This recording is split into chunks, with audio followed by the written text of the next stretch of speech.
Imagine fighting for your dreams in a country that told you to leave not once, but twice. For most people, having two deportation orders would have meant the end, but not Vivian. For her, it was just the beginning. This is a story of a woman who refused to give up even when the system tried to push her out. Through sleepless nights, unshakable faith, endless battles, she was able to turn what looked like a hopeless situation into a permanent victory. Today, she's not just surviving, but she's thriving as a permanent resident.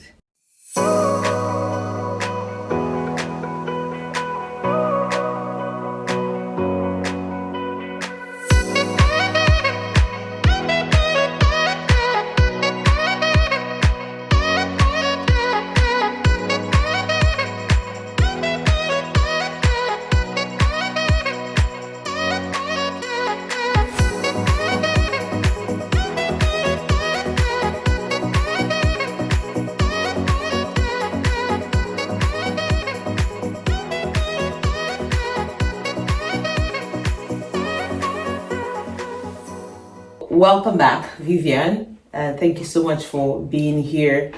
Last time you were here, you talked about your, oh my goodness, unimaginable struggles that you went through. And of course, the unstoppable victory that God gave to you. Yeah. And I remember when we were talking, you talked a bit of the things that you went through with your immigration, talking about, I'm like, oh my goodness, people need to hear this because there are a lot of people who are struggling with having immigration battles. So, if you could kindly introduce yourself again and then start from the very beginning of your immigration story. Well, thank you, Anita, once again for having me here. It was a blessing for me to be on your channel last time. What's the name of your channel again? Extraordinary Moments with Anita. Yes, it's a blessing for me to be back again on Extra Moments with Anita. It was a blessing for me to be on last time. If you haven't watched that video about my life journey and story, please go and watch it. Yes. Go, please like, comment, share, and subscribe. Most importantly, subscribe so that you keep on board with Anita. So I'm so happy to be here once again. So last time as we were talking, I mentioned something to do with immigration, right? And probably somebody's wondering, where are we? So I'm currently living in Canada. So I don't know where you want me to start from. How you came. Yeah. So let's start from where you know your story, your struggles. So now we're dealing with just immigration battles. So how did you come to Canada? Okay. And all the battles you faced, and where are you right now? Okay. Well, coming to Canada is a very fascinating story because first of all, I'm leaving my home country, my motherland, that's Uganda, because that's where I was born and raised, educated, went to school till university in Uganda. I never thought, it never crossed my mind, because it's a very common thing that many Africans would love to move to these other great countries like the US, Canada, Germany, UK, but for me as a person, it had never ever crossed my mind, because now my mom and I were so close. After I was always yes. So I was always used to being with my mother. Everything, I lived with her, and then time came, she had to stop working, and I'm taking care of her and everything. I said, Mom, you literally laid down your life for me, so now I feel like it's my turn. Not because not because she asked me to do that, but I felt it was the humane thing for me to do, to say thank you to Mom. So I started working after graduating from university with a bachelor's degree in education and psychology.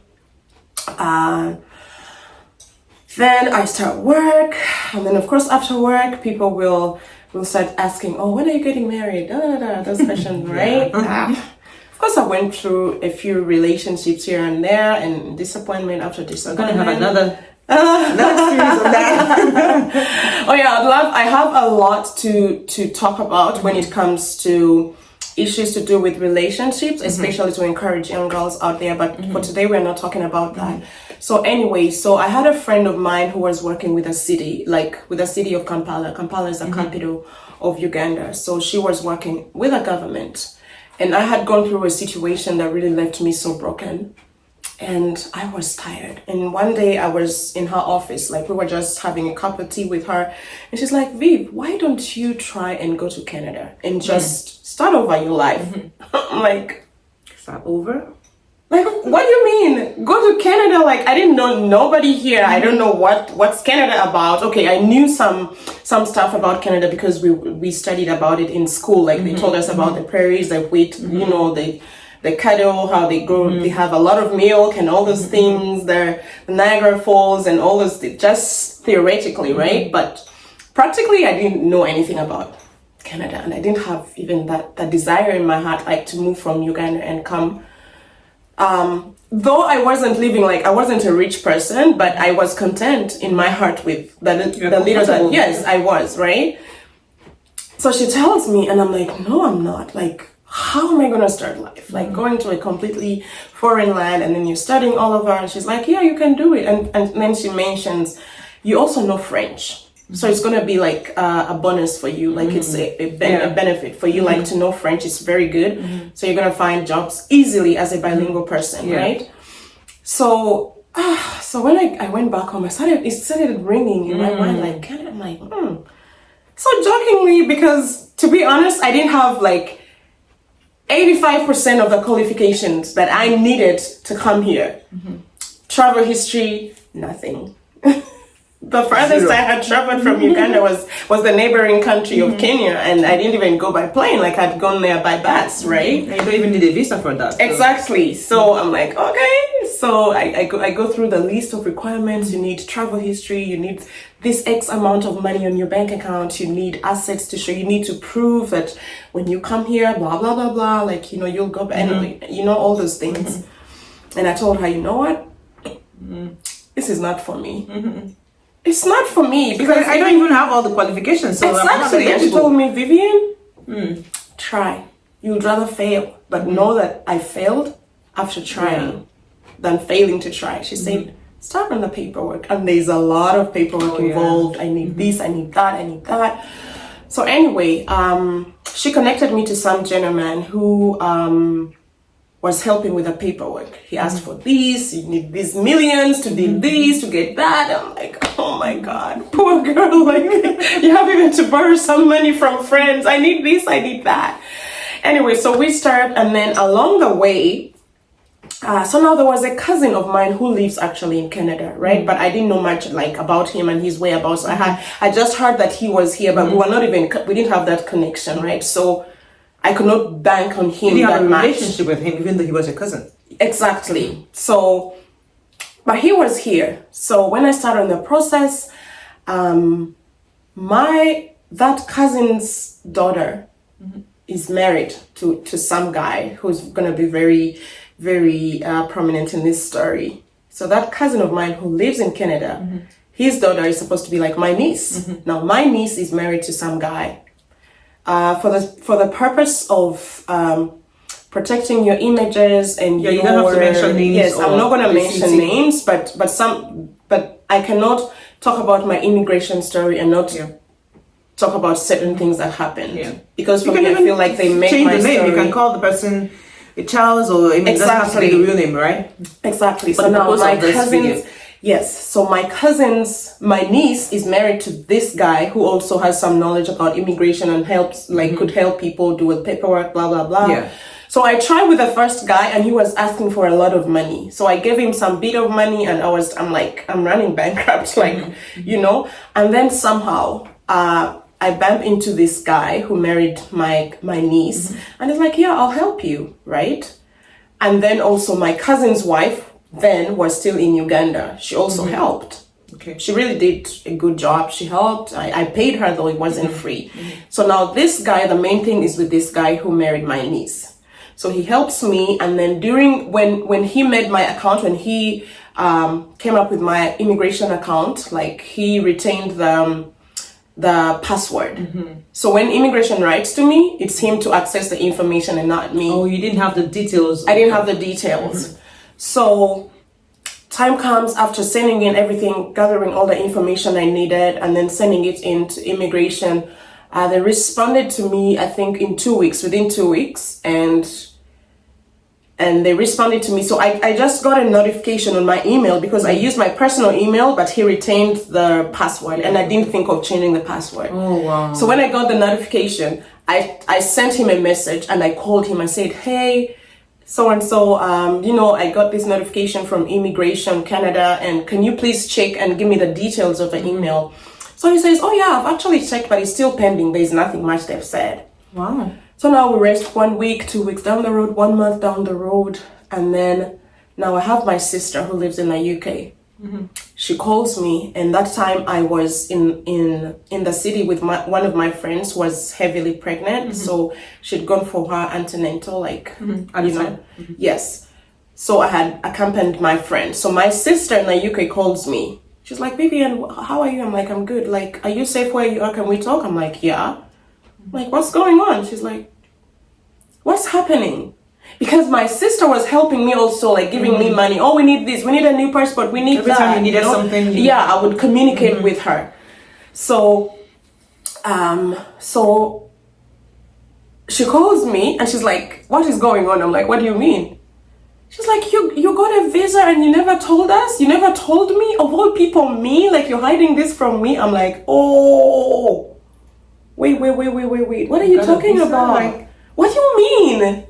What do you mean I got a visa? I'm like, and she's like, Vivian, are you pretending? Like, I'm like, I don't know what you're talking about. I do not know. And to be honest, in the name of God, I had no idea what she was talking about. So guess what happened? This guy got the visa because they send you a letter. It's an email, right? Yeah. And telling you, submit your passport so we can stamp in your visa, before this date. So this guy got it and kept it in his house. oh my goodness. And he never told me. So how did your sister get to know? How did my sister get to know? Now, my niece is cleaning their house and then she lands on this email. This guy printed it and kept it in his house. What? So the girl gets excited. She's like, no, Auntie Vivian got a visa and we never knew, how come has she already gone to Canada? And the guy is trying to stop her from saying that. So the girl takes a photo of this letter and sends it to the father who is in Canada. The father is my cousin. My cousin in Canada talks to my sister in the UK. Says, can you imagine this girl? She got her visa And she didn't tell and us. she didn't tell us. And I'm here helping her. And my sister is like, no way. There is no way Vivian can do that. And honest to God, there was chaos. And until today, actually, these guys don't believe that I didn't know. Wait, the initial, what's the word now? Why was he helping you? The whole idea is that you paid him, right? I did You pay had to him. pay him. I did and pay he him knew to that the you're T. coming to Canada. Yes. So the whole, I don't even know what right words. The whole process. The whole process was for him to secure you a visa. You Yes. paid him, you gave him all the documents and all that. So I'm just wondering, why did he hide that? Maybe people in the comment section will help us figure that out. I have no idea why he did that. Because by the time we got to know of this, it had expired. It was 1 month and 2 weeks expired. Do you think maybe he wanted an extra money? For what? But I mean, even if he wanted an extra money, He could have told me. He didn't mention it. He didn't say anything. He could have told me. And then there was panic, there was chaos, and then I'm at church, I was doing choir practice, and then he calls me, he was panicking, he's like, Auntie Vivian, where are you? I'm like, I'm here. It's like, oh, sorry, actually, your letter came, your immigration, visa came, but I received it late.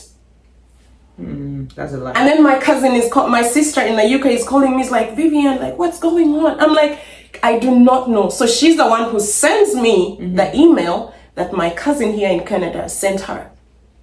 Wow. And now my cousin is telling her, you know what? Thank goodness there was evidence. Wait, because she decided to keep this from us, like, let's not tell her anything. Like, let's just be quiet. And my sister insisted, she's like, no, Vivian has to explain this. So they called me thinking I was hiding. I knew about it and I'm hiding this. So you see, like, I'm telling you, the devil can use anyone to do anything. That's what I can say. Yeah. Because this guy had no reason. Maybe I had paid him to the the T. Like all the money he asked, I didn't even bargain for anything. I didn't even tell him reduce or like let me pay less. Whatever he Maybe told he me, didn't I paid. believe that you were going to get the visa because you said it earlier that you didn't have the like 85% of the documents requested. Yeah. For that. So he was like, you know what? I'll collect her money anyway. I know she's not going to get it. So he was I don't shocked know. when you got it, and he was. I don't want to talk for him because I'm not in his heart. I don't know. Let's move on. So anyway, so I tell my sister's like, okay, let me send you the email. She sent me the email on WhatsApp.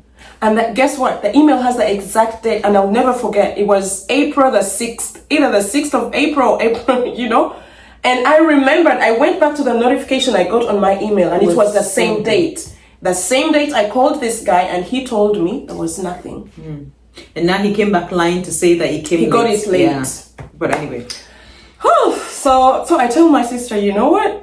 Let's forget about this. Maybe this is a sign that God is not in this. He doesn't want me to leave Uganda and come here. And she's like, no, we have to appeal. We have to get this visa back and blah, blah, blah. And my mom, meanwhile, just to take you back a little bit, during the time when they sent, like God can do anything to alert us and to inform us of something that is happening. Because I remember my mom used to have weird dreams about me traveling. And she said, oh, my friend's husband came, Vivian, I had a dream. My friend's husband came and told me that you were boarding a plane. You got a visa and you're boarding a plane. You're going to the UK. This was before the visa came? Yes. No, during that time when after I received the notification. God was so confirming yes. through her dream. Mom had like 3 to 4 dreams about me traveling. And I was shushing her. I was saying, mom, come on. You just, you know how people get so excited traveling. And like, maybe mom is just now fantasizing about me traveling. Or I'm like, mom, you're just obsessed with me traveling. Meanwhile, me, I was like, if it goes through, thank God. If it doesn't, like, honestly speaking, I didn't really care. I didn't put so much thought to a visa. Like, I was like, if it comes, well, if it doesn't, I prepared myself for the worst. Right? So now I remember, I'm like, mom, do you remember you used to tell me the dreams? Like she had 3 or 4 dreams about me traveling. Like I received a visa and I was traveling, and that's the same time this thing was happening. Yes, consistent. So anyway, so I told my sister, you know what? For me, this is a confirmation because at the start of the process, I prayed to God and I say, God, if you want me to travel, you can do anything. Yeah, you will do it, and if not, still I won't go. Yeah. So I told my sister, you know what? Maybe God doesn't want me to go to Canada. And I'm okay. She's like, no way. You know, she's a go-getter. She's a fighter. We'll fight this. Shout out to my sister, Jennifer.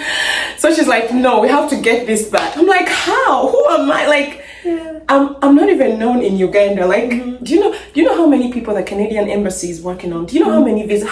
The ministers? She said, I don't care. We have to get this visa back. I'm like, okay, so what are we gonna do? So by that time, actually, I had fallen sick, and I had the doctor's report and everything. So we had to think of a way. If we appeal, what are we gonna say? And truthfully speaking, I had been sick. Oh, right. So she told me God orchestrate things. Yes. So she told me everything indeed worked together for good. Yes. So she told me get your medical report from the doctors, attach it and say you were sick, so you missed out because I was supposed to come and attend a conference which I had paid for, and the conference had refunded my money because I didn't go. Finally, thank God for these countries. They're so organized. Like honestly, thank God. So they refunded my money anyway. I'm like, but they refunded my money. So I'm like, she said, we're going to appeal. So she helped me out how to word everything. What should I say? We attached the medical report, everything, and it was correlating with the dates and everything, right? So I sent it out on Monday. I sent the appeal on Monday. And guess what? Wednesday. You got a response from me? I got a response and my visa was reinstated. This time around, I hope you took your... Oh yeah, I changed my password, everything, because my email is mine. So I told this guy, I was still working with him. I told him, you're going to do everything, attaching all these things. Because you already paid him anyway. Exactly. I said, however, the password, I'm going to change the password. So I put in my own password.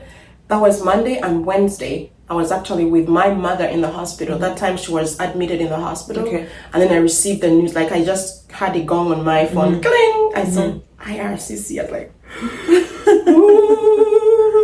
should I open it or not? Should I open it? Should I not open it? So anyway, I opened it and woo, they're like, oh, congratulations, Vivian, blah, blah, blah, blah. We need this and this, like, make sure you work on time, da, da, da, da. I'm like, what does this mean? So I sent it to my sis immediately. So like, see, we got our visa back. But it was a good thing that she could pushed you only to. be God.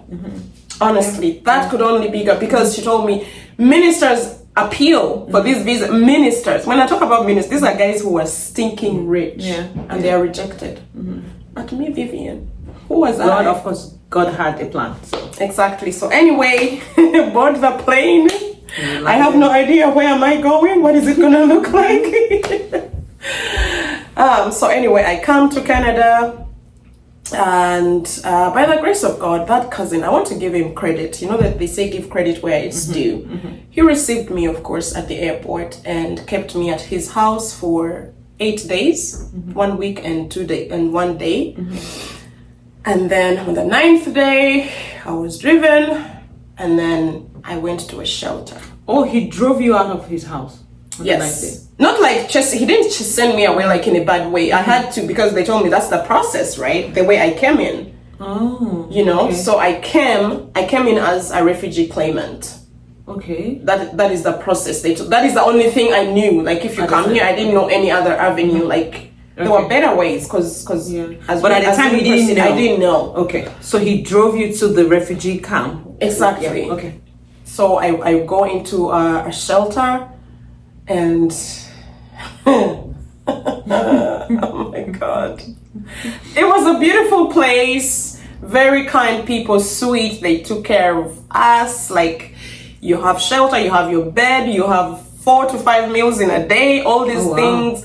But the lifestyle that I was exposed to was mind-blowing. I was exposed to things that I'd never heard of or even seen in Uganda. Things like the transgenderism, the gay people, like really seeing a man, somebody who's a man, and he's convincing you to believe that he's a woman. And we are sharing the same shelter with men. Wow. You know, actually one time I was sharing a room with this person, was so beautiful, had long hair and nails and blah blah blah and makeup. But they always came back to our room like very late in the night. So I was so inquisitive. I'm like, why is this person? And so one dreadful night, they come back to the room, and then they would always come to make sure that I'm asleep. They would come and try to check. So this time I waited. I don't know. You're gonna know. So this time they came back, and I pretended like I was dead asleep. So they checked as usual, and they started to undress to go to use the washroom. Oh my goodness. And guess what? I saw the evidence. I saw the evidence that, oh my God, I jumped out of bed. You did? I did. So they found out they saw you and Yes. I could not pretend. I could not, the Ugandan in me could not pretend. Like, I'm like, oh my goodness. I jumped out of bed. I was crying. I rushed to the office. I was crying. Traumatized. The shock. Like, this is a man in a woman's room, like in a women's shelter, and because these are things I wasn't exposed to. I didn't even up to now. I mean, it's not. And it's not something I subscribe to. I do not subscribe to that. Yeah, I'm a born-again Christian. I believe in the Word of God, and above all, I believe that the Word of God is the truth, right? So I don't care how other people try to alter the truth or manipulate it. This is, for me, this is what I believe in. And besides, you're coming from a country where it is not the norm. Thank you. Yeah. Oh my God, I was traumatized, big time. They had to take me in for counseling sessions to see if it's, a psychologist and blah, blah, blah. Like oh my goodness. I was like, what? So now they had to find me my own room. Other than that, like, I was exposed to so much, so many things that I didn't believe in. But because I needed the services, I had to be there for a specific period of time anyway. Other than that, they were amazing. They took good care of me. I didn't face any problems there, everything. And then I lived there for quite a while. And as my process was going on, my immigration process was going on, you're listening. So this one tells you this. Oh, you're supposed to do this. You're supposed to do that. Do this, do that, do that.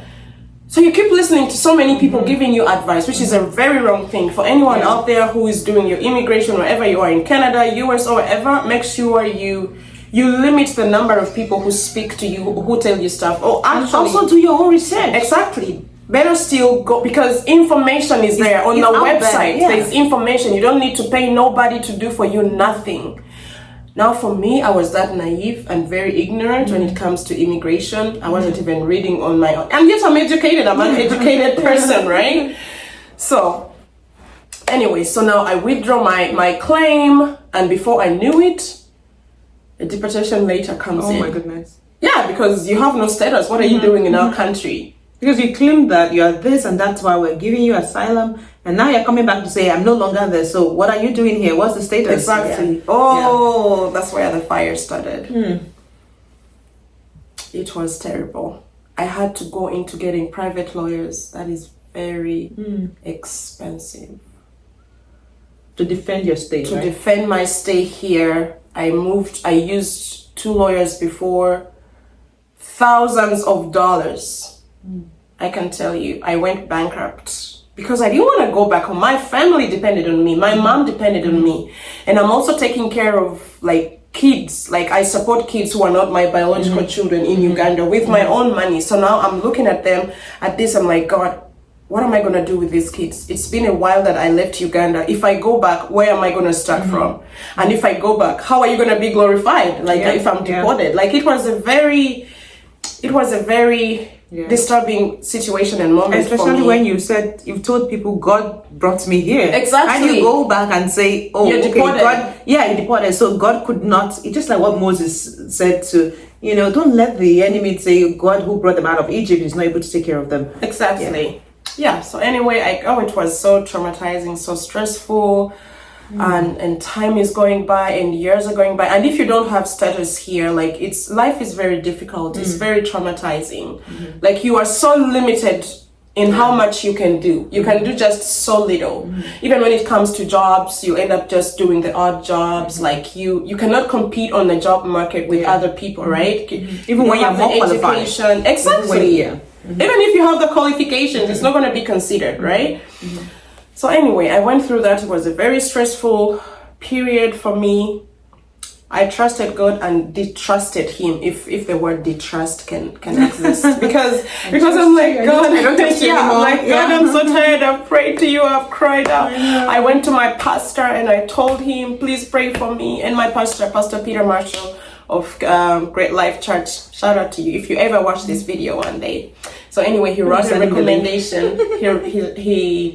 He wrote me a very beautiful recommendation, and that's why it's very good for us, like as immigrants, make sure you mind the kind of community, the kind of community that you keep around yourself, the kind of people that you associate with. Now, for me, that's how church came through for me, right? Because I read this letter and I'm like, if I am an immigration officer and I read this, honestly, there's no way we are sending this girl out. Like, we're gonna keep her here. It was so beautiful. Anyway.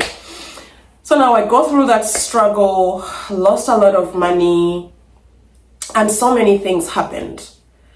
Now, when I went to the airport, first of all, when I received the deportation, I didn't know that I was going to be deported because they don't tell you there and then. They write you an email and say, a decision has been made. So come to this place and we tell you what decision. They don't tell you the decision in the email. Okay. So now I went to the airport. That's where the Canada Border Agency is. So they told you to go to the airport? Yes. Okay. To give me the decision that was made. Okay. I'm like, okay.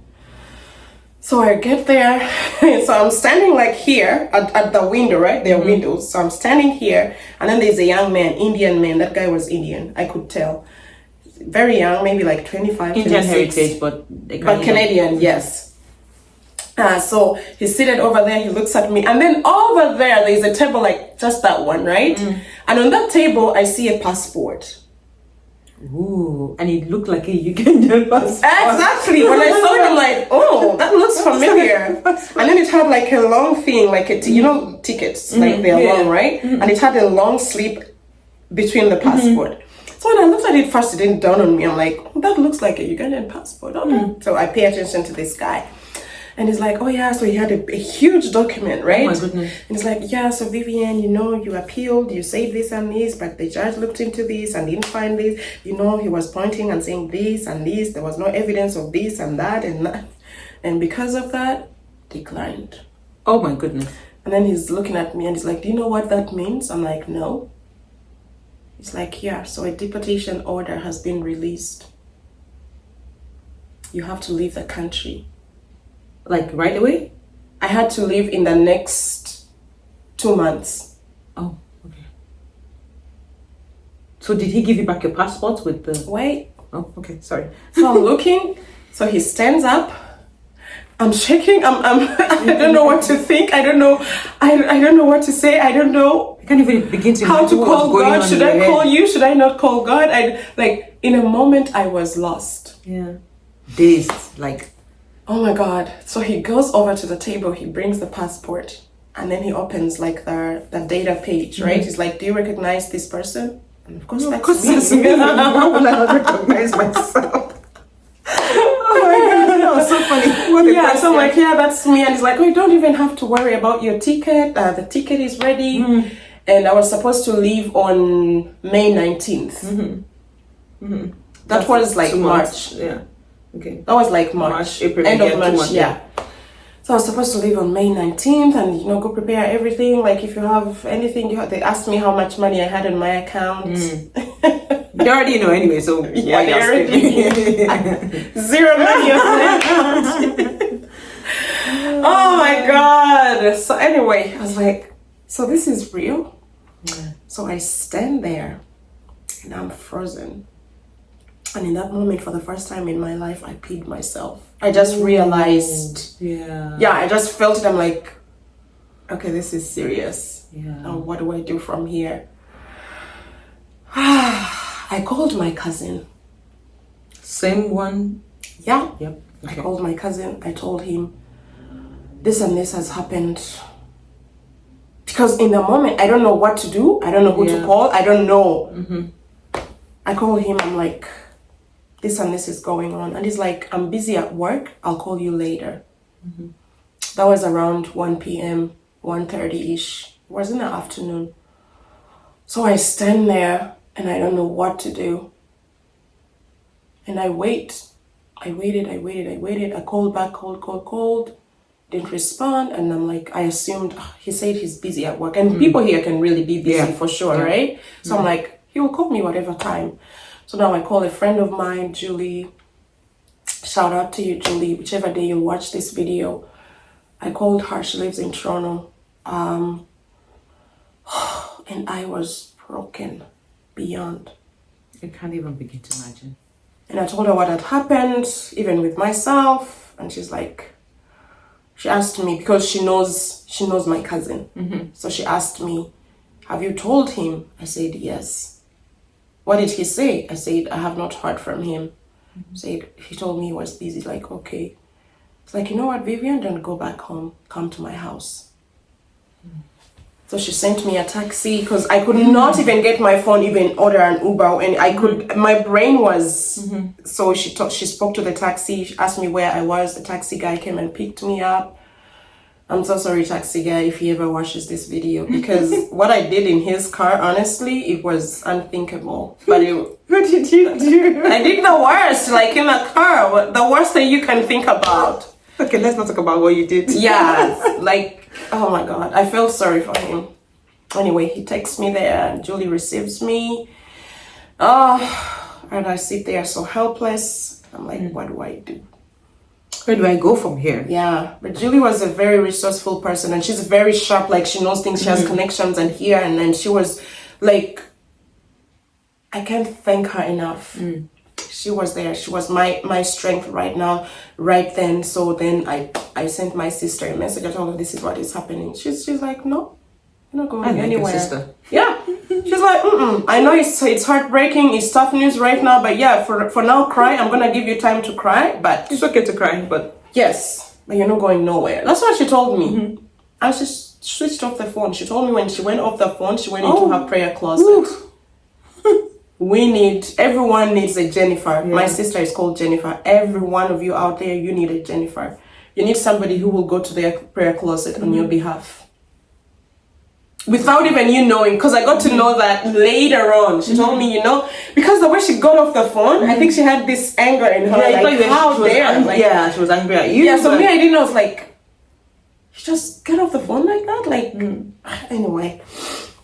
So anyway, I'm with Julie. I could not eat there, and then I just went into a fast, like a forced fast. Because I could not eat, I could not drink anything for 3 days. Yeah. And I'm there with Julie. So the next day, around 11-ish, 12, Julie asks me, has your cousin called? Like, I'm like, no. He told me he was busy at work. And he didn't deem it fit to call No. you. And you did tell him And that Julie- it was deportation, right? Yes. And Julie told me, she was like, are you sure you told him? I said, yes. I even showed her the call log, like, Yeah. and his name is there. And I just said, he's busy. It's like, okay. So I stay there. She starts calling lawyers here, and I tell her this girl is in trouble, this and this is happening. The first lawyer we talked to wanted $20,000, which I did not have. He first of all asked Sorry? for 500, 20,000. Okay, I thought you said 120,000. No. 20,000, 20K. That's a lot. It is. And before that, he asked for $500 just to review the document that I received from immigration. Said, before I review that or read through it, I need 500 bahts. Wow. I sent the 500, and he read through. It's like, oh, your issue is, this is the worst case of the immigration, and if you don't do this, these guys are going to deport you. And I'm like, you know what, Julie, I don't have that money. That's not what I want to hear. Yeah, I don't have that money. And then we waited, and my cousin actually called Julie. Didn't call me, but called Finally. Julie. Yeah. After many days. Yes, called her. And I'm sitting here, thank God, because I got evidence to this. And I'm sitting here, and I overhear, I don't know how to say this. So it was both good and bad. Good for my friend, because this information shouldn't have come to my ears. But God did it in such a way that he exposed something that I didn't know. Yeah. So I'm seated over there, and he calls and tells Julie, are you seated next to that girl? Next to that lady, not even Next to girl. that lady, not next to my cousin. Next to that lady. And she's like, yeah. And then he's like, I want you to go away from her because I don't want her to hear what I want to tell you. And this is my cousin. Back home we don't even use the word cousin. It's brother and sister, right? This is my brother. It broke my heart to the core. Did he have anything to do with deportation? I said, what is this that you want to tell my friend that you don't want me to hear? And then I overhear him saying, leave that woman. I don't want you to have anything to do with her. She's gonna cause you problems. This is a family member telling a friend. Yes. And I heard this with my own naked ears. My friend didn't tell me. Yeah. I heard. Just imagine how broken I was. How confused I was. And your state of mind at the time. In my state of mind, this is like family that I was holding on. Just Like, took a knife and just stabbed your heart. Wow. I was confused. Till today, when I talk about this, it breaks my heart again. Can't imagine. Don't make me start crying. Okay.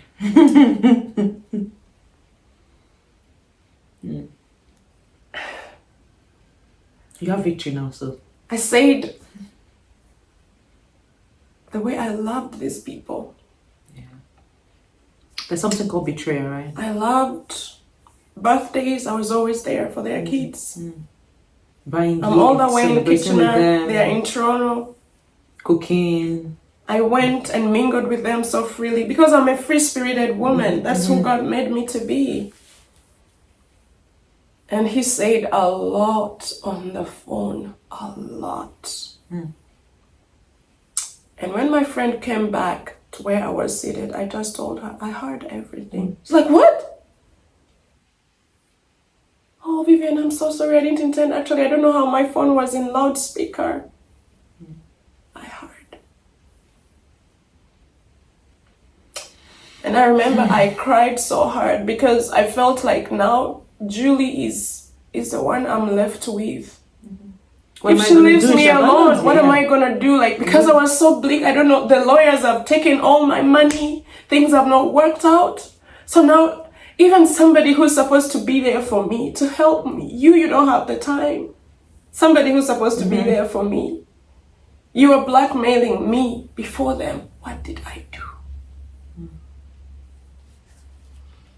So I tell Julie, I say, Julie, the choice is yours. To walk this journey with me, or to choose and take what he's told you to do. Say it. I don't know what I did. But even if there's anything that I did to you, that was not the time to do that to me. Yeah. And to make matters worse, your family.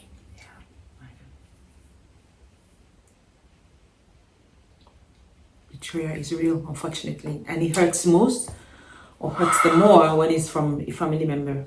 You're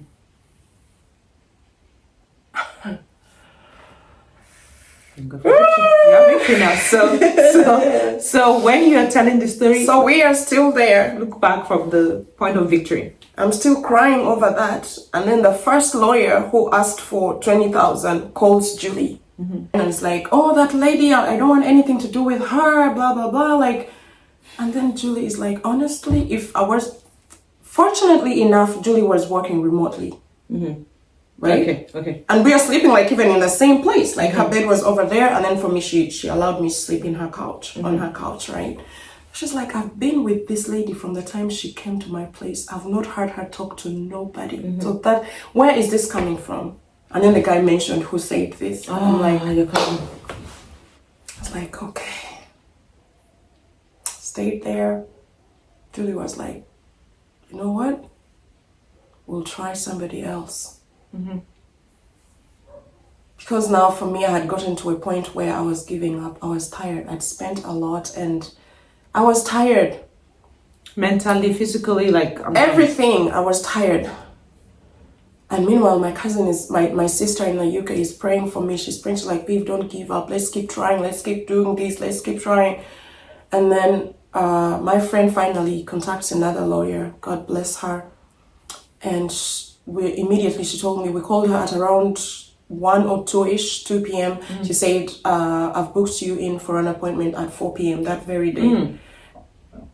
So I went in, my goodness, hair not combed. I was I think when she looked at me, she's like, oh my goodness, what is going on here? If I remember that image of myself, I'm like, wow. So I went into her office, and very beautiful office. I sat, and she kept looking at me the whole time. You know, like somebody's looking at you like, I have quite enough information about you, so you better be on your best behavior. Yeah. So I looked at her, and then I felt the need to ask her, why are you looking at me like that? And then she asked me, do you know so and so?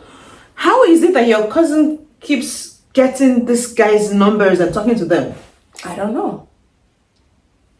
Oh my goodness. You mean he went to talk to this new lawyer? Yes. Trying to spoil things again? Yes. How wicked can someone be? Anyway. And she told me, I was told this and this not to have anything to do with you because you're a bad woman, you're a troublesome, you're gonna bring me trouble. And I gave her my story, and I said, I pray that God touches your heart to help me, because all I need from you is help. That's what I said. And then she looks at me and she asks, are you a believer? I said, yes, I'm a born again Christian. I believe in God. And she comes over her table, she comes over to me, and she holds my hands and she prays. She made a prayer with me. This is a lawyer. And she said, okay, this is a very complicated case, but first of all, we have to do this and this and this. And then she took me through and says I have to write to immigration like it's like an interjection, which is going to stand for about 2. I don't know how much time they'll give you. So we need to try and buy time so that I can prepare my case properly without like having to rush through. So she had to write that interjection quickly, and then she's like, okay, now you're going to get at least have a breather. And then she had to get my work, because I wasn't working. My work permit had expired. So she had to get for me a new work permit, right? Through her. I had to get it through her. Yeah. And she did that for me, thankfully. And I didn't have any money, but she told me this is going to cost you $15,000. I said, okay. But she was also able to take on legal aid. You know what legal aid is? Like I've heard for of people who are like, if you're earning less money or you don't have a job and you need like a lawyer or you know something like that, like legal aid will come in and help, like at least pay 50% or 75% depending on your income. And I said, because I've been in the working system, legal aid may not help, but she advised me and said try, so that if legal aid can give you part of it, then I also take part of it, then we can work, and then we come up with a payment plan. Okay, so you're not paying everything At once. Yes, it's like okay. Thankfully I called legal aid, and by the grace of God, it was just a favor of God, because I was in the system working. So if they check, and legal aid can have access to your information, so you cannot lie, right? So I told them the truth, but I was earning less money. Yeah. And they said, okay. I was crying. I was so like hysterical on the phone, and the guy that I spoke to, I think I made him feel so sorry for me. And it's like, Vivian, stop crying. Like, okay, let me do. I promise I'm gonna do something. Yeah, I'm gonna do something. I don't know, but can you just promise me? Are you safe where you are? Do you have where to sleep? Like, do you have food? And oh my God, God bless Canada. Yeah. So he's like, so he went off. Like, he put me on hold for about 15-20 minutes. He was, I think, looking through what can we do to help this lady. And then finally he comes on and he says, Vivian, good news is we can help you. Ooh, awesome. And the good news is your lawyer will accept the legal aid, because some do not. Oh, okay. Yeah, some want like cash, or they want money from you, their client. So they wrote to the lawyer immediately, sent her an email and the match they're going to give her. And then that's how we started on my journey. By the grace of God, I'll be paying her like little by little. And it wasn't easy, Anita, I'm telling you. And then I went through a period of silence from immigration. Now they're not talking to me. They're not sending me out of Canada. I have no status, and they're not talking to me. So I do not know what's going on. That happened like for 1 year and 6 months, 18 months. This was, so you at the time, I know you mentioned 2 deportations. So at this point, you just had only 1. 2. Oh, the second one had come in. That's when I had to go to this lawyer, because the first lawyers failed. Oh, okay. The first lawyers failed for the first one. That's when I went to the airport. No, when the first one failed, and then I appealed the second one. Oh, yeah. So the second one is the one that takes me to the airport. Okay. And then all this stuff happens. Okay. Got it. So now he's like, Vivian, you've already appealed. You've done there's this thing, what is it called? I'm forgetting. That appeal, like it's the last thing you can do for immigrant. They said you've done it, so after you've done that, there's nothing they can do for you. You just pack your bags and go. But she said, let's try. Let's trust God. Keep praying. Don't lose the faith. Don't lose the faith. Now the lawyer, God was using the lawyer to encourage you, to speak life to you. Yeah. So when she said, if they accept this interjection, it's not called an interjection by law. Like, it has a legal term, but I've forgotten. But for now, let's say it's an interjection anyway. So she says, if they accept this, then that's a good sign. Okay. She sat, like, I sat in her office. I don't know what time we left in the night. She was writing and putting in all the terms and this and this and that. And I have not paid her even a penny. Wow. I didn't pay her. Wow. And then she sent it. She's like, Vivian. And she's holding my hand like this. Let's wait. God bless her. Let's wait. God bless her. Kidding.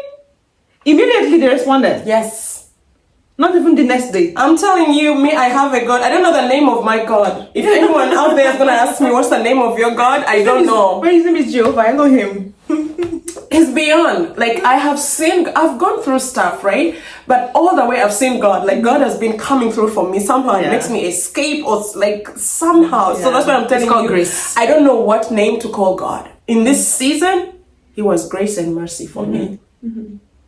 I literally saw and touched mercy and grace. Like currency. Yes, I felt it like I'm touching you right now. I experienced grace beyond. And then we see that she's like, oh, okay, now Vivian, you can breathe, go home, cook some food, and eat. And say, you look so miserable, you look terrible. She told me, please, go take care of your hair.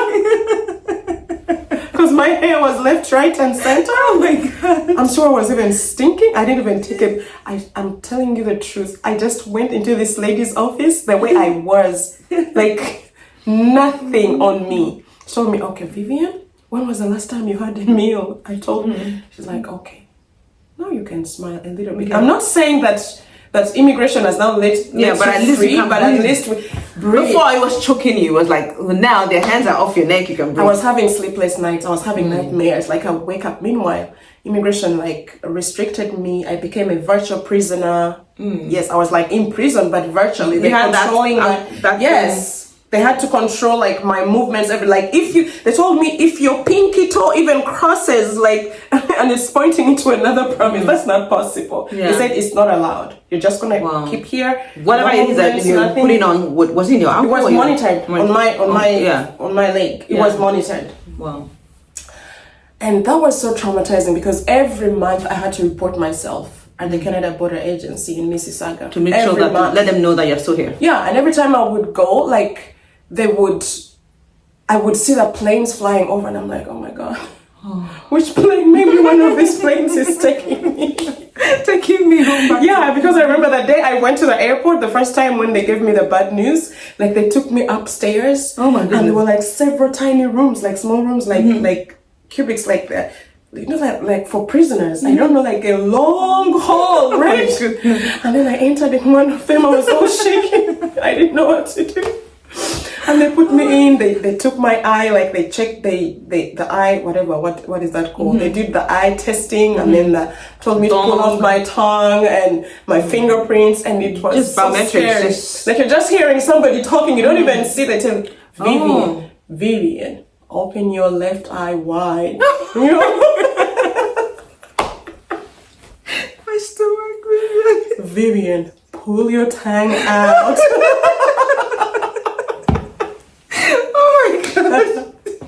Vivian, your left and right thumbs on the. You see that on the table? Yes. Okay, today we are laughing about it, but that time I wasn't laughing. Oh my God. Let me mess I up was my like- makeup. Oh, Lord God. I'm glad we can laugh about it now. Vivian, your right eye in the camera, wide. Like a criminal. Oh, Lord Jesus, thank you for your goodness. Anyway, we come back to the lawyer. So the interjection is finally accepted. So she had to prepare for my hearing. She's like, You're gonna go to Vivian, court, yeah, yes. She's like, Vivian, I don't want this guy to take you to court. Like, I want this thing to just happen. Like, something has to happen. Like, because usually courts are not easy, especially considering your case. It has had so many complications. Now we started praying and said, God, I'm not going to court. Somehow you're going to intervene in this, and I don't know how. So we prayed and prayed and prayed about it. And then finally, after 18 months later, I received an email, and they had scheduled me for an immigration interview for 3 hours. When I read the interview is going to be 3 hours, I was like, oh my God, what exactly are they going to ask me in 3 hours? So I went are we on gonna be talking Google. about? 3 I went hours? on Google. I started Googling like, who has ever attended immigration interview for 3 hours? What do they ask you? What do they do? And the testimonies there were dead testimonies. They're like, I did it and I failed and I was deported back to China. I did it and I failed. My husband was rejected and he had to go back home. All that fueling. yes, like 98% of the testimonies about the same interview I was going for was bad news. And I said, God, now I'm left with you, and for you, you're not bad news. I said, God, you've brought me this far. You cannot abandon me. You cannot. And my sister calls me one day. I was so down. I was so scared. And she called me. Now, she called me before this email came out. And she said, Vivian, I was so weak. I said, Jennifer, I'm tired. Just leave me alone. She said, no. She gave me Job 5:23 that says, you shall make a decree with with the stones of the earth, and the beasts of the nations shall be at peace with you. I got that scripture. In the moment, it didn't make sense to me, but she said, keep declaring, because faith comes by hearing, and by hearing the word of God. Yeah. I stood up, I went outside, picked the rocks that stood for Canada, and I started declaring. I said, Canada, you shall not reject me. I will not be deported. I'm a citizen here, and I came here to declare the goodness of the Lord. Because for me, first of all, coming here, I didn't come here to show off. I didn't come here to realize the Canadian American dream. I came here for Jesus, period. All the other things are just a bonus, are just an additional blessing to me. So I took that word seriously, and also the word that's in Isaiah 49:24-26 that says, shall the lawful captives be delivered from the hands of the mighty. I was lawfully, by law of Canada, I was supposed to be a captive. I was supposed to be behind bars, or I was supposed to have been deported. But then when in 26, Isaiah 49:26 says, yes, I, the Lord, shall deliver you from the hands of the mighty. Yeah. Even though you're a lawful captive. Yes. So I stood on those scriptures on Job 5:23, Job 5:23, and Isaiah 49:24-26, and I declared, and I'm telling you, faith started coming. I started gaining momentum. Now I started speaking these scriptures over myself with faith, and a few days later, that's when I received the email that is scheduling me for a 3 hours interview. And I said, God, I prayed for favor. I said, God, you're going before me. I don't know what they're going to ask me in these 3 hours. Like, really? I was so scared. My sister said, don't be scared. I prepared myself. What questions do they ask? I went, I researched it. I was beyond prepared. And then the day finally God was doing his, the day finally came. I sat in front. I didn't go to court. This was like awesome. A Zoom. Yeah, I didn't go to court. This was a Zoom interview. I did it over Teams. I sat, and the young lady over there smiling because I'd prayed for favor. She said, oh, hi, Vivian. I'm like, hi. But in my heart, I'm like, oh, my God. I said, God, speak through me. Speak for me. Just asked me, are you ready? And I also have my other colleagues who will be asking you questions, blah, blah, blah. I'm like, hey, okay. And then she asks me a few questions. Your name, where do you come from, your date of birth, what kind of job do you do, how long have you done it, where do you live, your address, your phone number, blah, blah, blah. And 28 minutes later, she tells me, well, Vivian, congratulations and welcome to Canada. From 3 hours to 28 minutes. Yes. God shrunk that from 3 hours, and the interview only lasted 28 minutes. And anyway, today I'm a Canadian by the grace of God. I am. So whatever the enemy meant for evil, for bad, for me, used part of my family to do whatever they did. And I want to look into this camera because I know that you will watch. My cousin, I will not mention your name, but you know yourself, and I know you will watch this video. Or maybe maybe your wife or your kids will watch this video. I want you to know that I love you with the love of Christ. I want you to know that I forgive you because that is what I stand for. I forgive you for the pain you took me through when I didn't deserve it.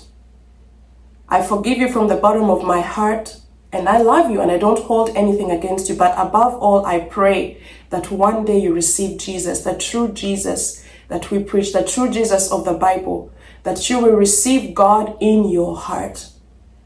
Because if you do not do that, I'm sorry, it may not be good news for you. But I want you to know that I love you. And I pray that salvation comes to your home because you need it. We may never ever get a chance to see each other again. Well, they say it's only the hills or mountains that don't meet, but human beings do.